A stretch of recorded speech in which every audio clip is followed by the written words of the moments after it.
Cell के 3 भागों में बांट लिया। कितने भागों में बांट दिया? 3 भागों में। प्रथम जो भाग होता है उसको कहते हैं आरबीसी। क्या कहते हैं? आरबीसी।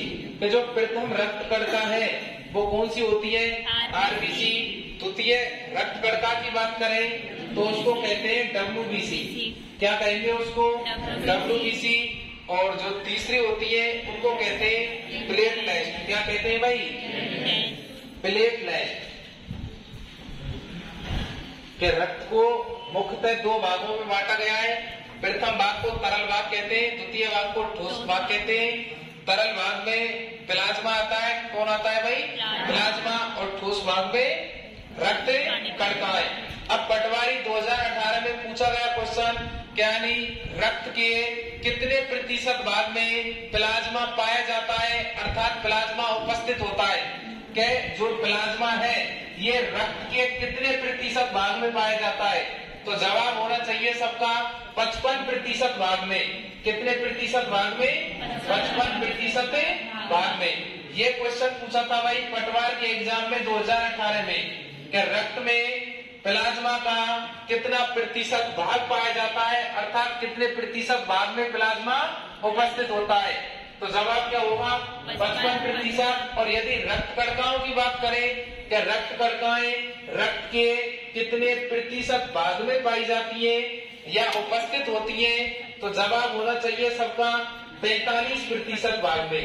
कितने प्रतिशत भाग में? 45% भाग में। क्या 45% भाग में तो रक्त कणिकाएं उपस्थित होती हैं, जबकि 55% भाग में प्लाज्मा उपस्थित होता है। अब वही पटवारी का दूसरा क्वेश्चन यहीं से पटवारी के एग्जाम का, क्या प्लाज्मा में जल कितने प्रतिशत मात्रा में पाया जाता है?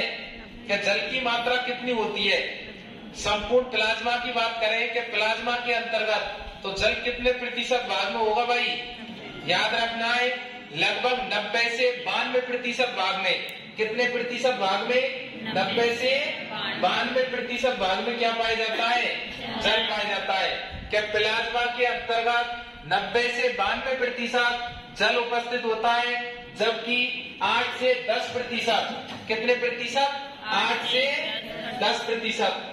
8 अथवा 10% भाग में प्लाज्मा में कार्बनिक और अकार्बनिक तत्व पाए जाते हैं। कौन से तत्व पाए जाते हैं? कार्बनिक अथवा अकार्बनिक। कार्बनिक अथवा अकार्बनिक कितने प्रतिशत भाग में उपस्थित होते हैं भाई? 8 से 10% भाग में। और 90 से 92% भाग में क्या पाया जाता है? इसमें जल उपस्थित होता है। क्या उपस्थित होता है? जल।